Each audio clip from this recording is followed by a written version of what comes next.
Olá, galera do terceiro ano, tá? Vamos para iniciarmos aí o nosso semestre aí com as nossas aulas de sociologia, tá? E nós vamos começar trabalhando aí na página 250, onde tem assim: o Brasil ainda é um país católico. Primeiro ponto, essa afirmação. Nós sabemos que a população brasileira, ela é uma população, tá, que tem como uma das suas características os conceitos católicos, tá?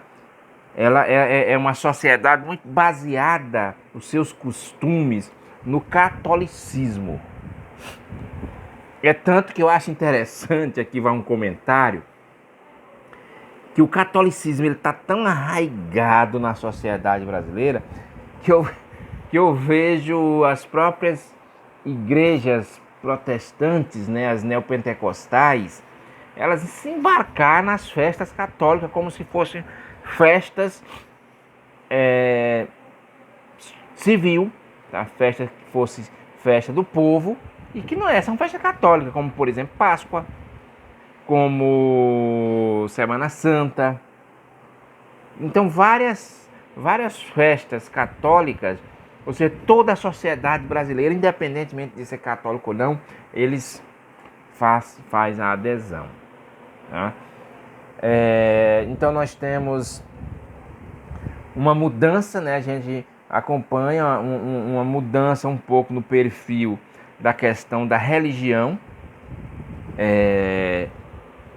Primeiro ponto, ó, a gente faz aqui a diferenciação.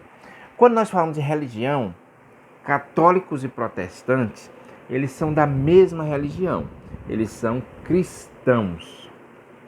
Dentro do cristianismo existe essa divisão, no cristianismo do Ocidente, tá? Porque nós temos a igreja oriental, que também tem os mesmos costumes da igreja católica, tá? A igreja russa, por exemplo, principalmente que fica ali no leste europeu. No entanto, a única diferença deles para a igreja católica do Ocidente, de Roma, é que eles não estão ligados a Roma. Tá? Então nós temos essa igreja. Que agora eu esqueci o nome, dá um nomezinho, depois eu vejo para vocês. Então a igreja, as igrejas, elas formam o conjunto do cristianismo. O que diferencia? Diferencia algumas questões de doutrinas. Então a questão de doutrina, por exemplo, diferença no livro sagrado do catolicismo. Eu não me recordo, que eu sou ruim de número, mas eu não me recordo a quantidade de livros que tem em uma, que tem em outra. Certo que a Igreja Católica tem, se eu não me engano, 7 livros a mais do que a Igreja Protestante. Na questão dos costumes, questão de vestuário, questão de comemoração. Então há essa diferença, tá? Ou diferenças de católicos e protestantes. Hoje eu não sei porquê, eu queria não ter uma explicação, porque que os protestantes eles tentam negar esse nome, porque é um nome histórico, e colocar evangélicos, ou seja, evangélicos, se você for na origem da palavra, é todos aqueles que acreditam nos ensinamentos de Cristo. Onde é que está os ensinamentos de Cristo? Nos evangelhos, nos 4 evangelhos da Bíblia. Então, se o católico também não seria evangélico, então essa é uma questão que a gente tem que debater. No entendimento da teologia, sim. Então a diferença não é católicos e evangélicos. O nome correto é católicos e protestantes. Dentro do cristianismo, a igreja, o catolicismo, ele é unificado, tá? Ele é unificado, ele tem toda uma hierarquia que vem da Igreja de Roma, né, do Vaticano. Tem aí os países, eles são divididos em dioceses, e as dioceses maiores, como São Paulo, Teresina, as capitais, são chamadas de arquidiocese, porque elas são maiores em questão de número, mas de importância não, de poder não.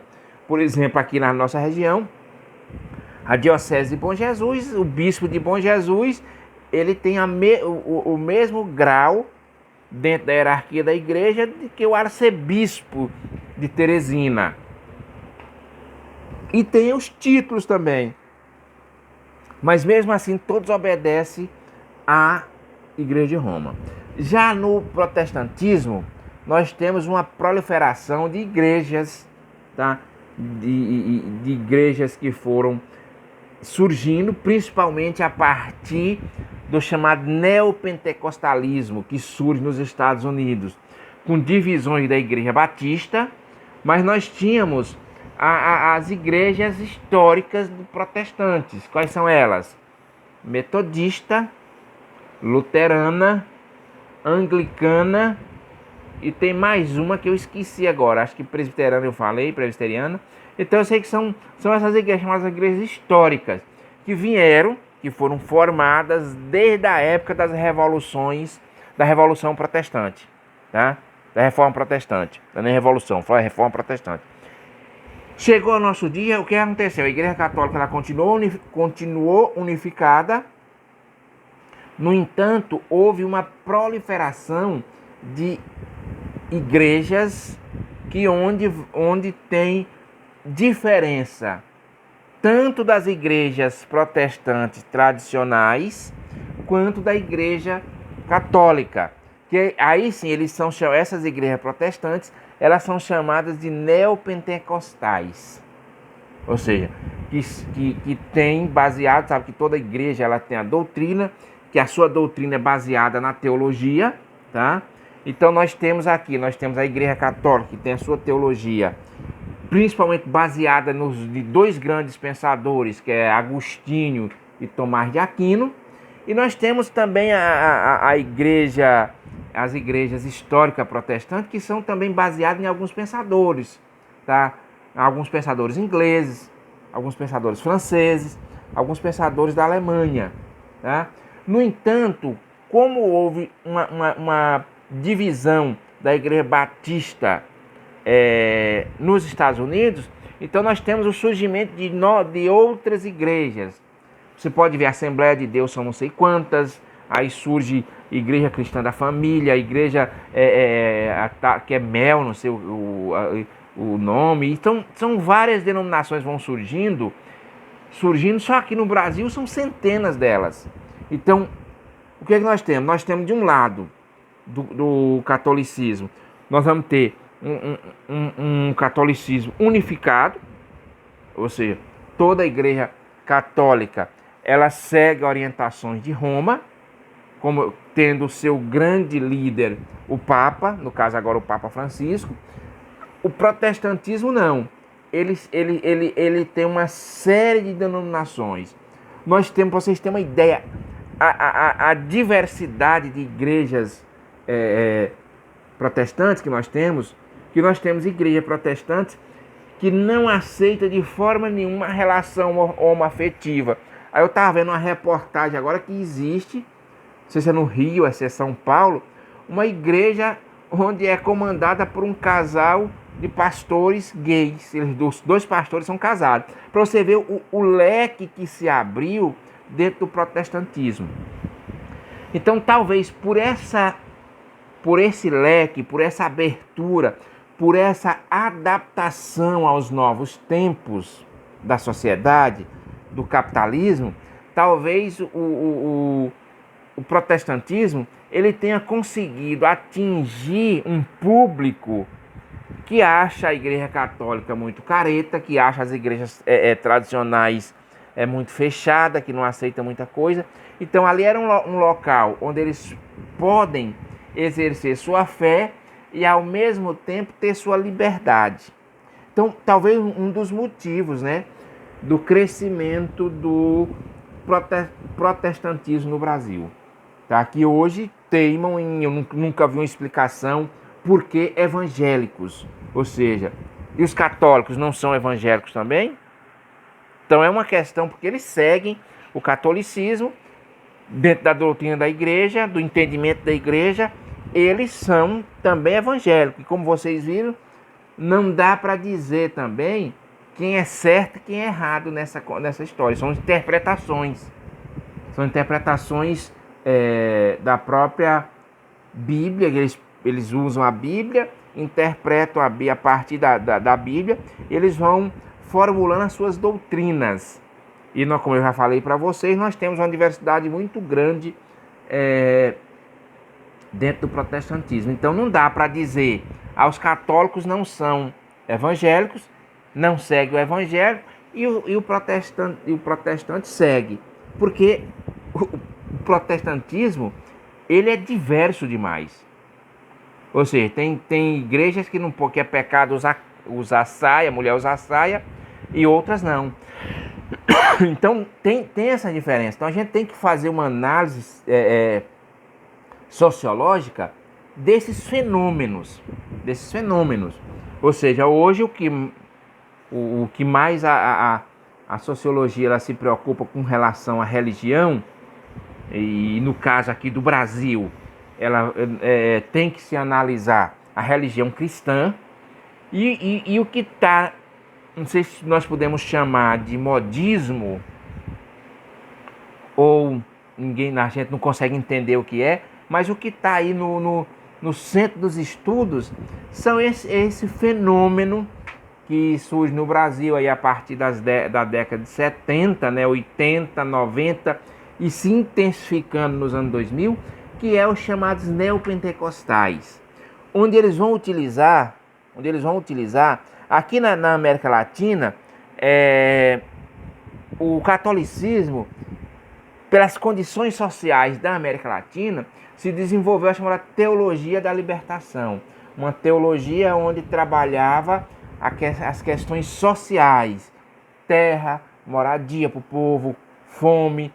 Então chamou-se a teologia da libertação. Então padres e bispos católicos, eles se preocuparam mais com essa parte social.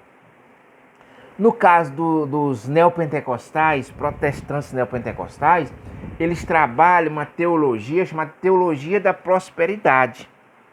Que aqui a gente não vai fazer juízo de valor, mas é mais ou menos assim: você faz parte da minha igreja, que Deus lhe ajuda. Lhe ajuda não espiritualmente, mas materialmente. Então essa é mais ou menos a lógica.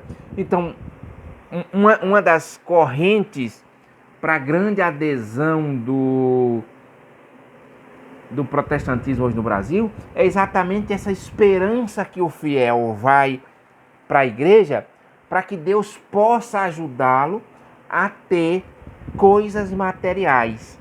Então é mais ou menos dessa forma. Isso é uma linha de pensamento. A gente não está aqui dizendo que isso é a linha de pensamento correta e realmente acontece isso. Mas é uma linha de pensamento de alguns sociólogos que fazem esse estudo. Vocês podem ler aí no livro de vocês, onde fala aí essa questão de por que a sociologia se interessa pela religião, e vocês vão compreender mais ou menos isso, que alguns falam isso. E outra coisa também, a sociologia se preocupa com a religião porque a religião é um fenômeno social, né? A religião é um fenômeno social. Até mesmo os ateus, eles não conseguem desvencilhar das questões dos costumes religiosos. Por quê? Independentemente, do caso do Brasil, independentemente de você fazer parte de uma igreja ou não, os costumes que nós aprendemos, os valores que nós temos, são valores baseados no cristianismo. Não matar, não roubar, não fazer o mal para ninguém, procurar fazer o bem. Então isso são valores cristãos. E a pessoa, mesmo sendo ateia, dizer, eu não acredito em Deus, mas você vai ver que ele não é uma pessoa má. Não é uma pessoa ruim. Então, mesmo ele dizendo que não acredita, os valores para ele viver em sociedade, ele tem que aderir os valores cristãos, porque a nossa sociedade é uma sociedade cristã. Tá? Professor, mas as pessoas fazem coisa ruim, mas a consciência denuncia que eles fizeram coisa ruim. Por quê? Porque os valores que eles aprenderam dizendo que aquilo ali é errado. E que o certo é respeitar o próximo. De onde é que vem esse valor? Não é do cristianismo? Então, por isso que a sociologia, ela se preocupa com a religião. Tá ok, pessoal? Bons estudos, boa aula. E na próxima aula a gente passa uma atividade.